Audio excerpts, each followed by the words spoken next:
నమస్కారం. తెలంగాణ రాష్ట్రంలో phone tapping సంబంధించి గతంలో కేసీఆర్ గారి ప్రభుత్వం చేసినటువంటి ఫోన్ ట్యాపింగ్ వ్యవహారానికి సంబంధించి ఈరోజు సిట్ అధికారులు గత వారం నెలల క్రితమే నాకు నోటీస్ ఇవ్వడం జరిగింది. ఆపరేషన్ సింధూర్ సంబంధించి పార్లమెంట్లో చర్చ జరుగుతున్న సందర్భంగా నేను దాన్ని వాయిదా వేసుకోవడం జరిగింది. తిరిగి నోటీస్ ఇచ్చింది కాబట్టి ఈరోజు సిట్ అధికారుల ముందు హాజరు కావడం జరిగింది. తెలంగాణ రాష్ట్రంలో కేసీఆర్ గారి ప్రభుత్వంలో వాళ్ళ ప్రభుత్వం ఉన్నప్పుడు తెలంగాణ రాష్ట్రంలో అత్యధికంగా నా ఫోన్ కాలను మాత్రమే టాప్ చేశారు. నా ఫోన్ కాలను టాప్ చేశారు అత్యధికంగా. ప్రతి క్షణం, ప్రతి సెకండ్, ప్రతిసారి కూడా ప్రతి విషయంలో కూడా నా ఫోన్ ట్యాప్ చేయడము నిజంగా ఇలా అధికారులు చూపించకనే షాకు గురైన అనేక విషయాలు వారు చూపెట్టకనే షాకు గురైన.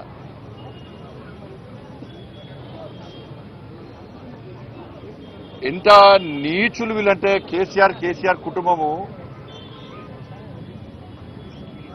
మావోయిస్టులకు సంబంధించి ఫోన్లను ట్యాప్ చేయాలి.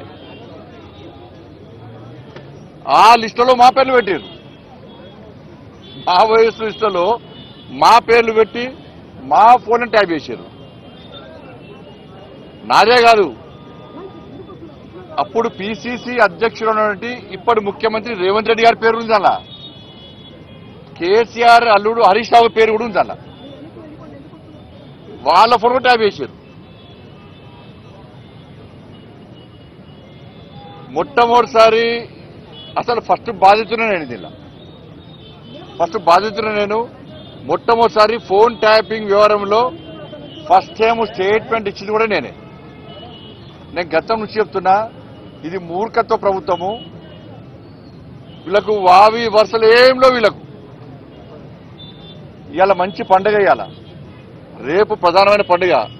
బంధాలు అనుబంధాలకు సంబంధించినటువంటి ఇవాళ పండుగలు. ఇవాళ అమ్మవారి పండుగ అనేది వరలక్ష్మి శుక్రవారము,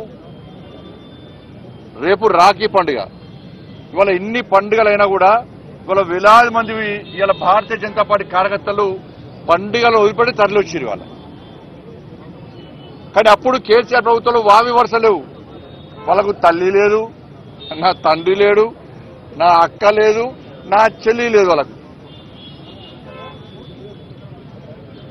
నా కుటుంబ సభ్యుల ఫోన్ ట్యాప్ చేసిర్రు. నా ఫోను, నా కుటుంబ సభ్యులది, మా సిబ్బందిది, లాస్ట్కు మా ఇంట్లో పనిచేసే వర్కర్లు కూడా. మాది పక్క పెట్టు, సొంత కేసీఆర్ బిడ్డ కూడా ఫోన్ ట్యాప్ చేశారు. కేసీఆర్ అల్లుది కూడా చేసిర్రు. వీళ్ళని ఏమనాలో తెలంగాణ సమాజం ఆలోచించాలి.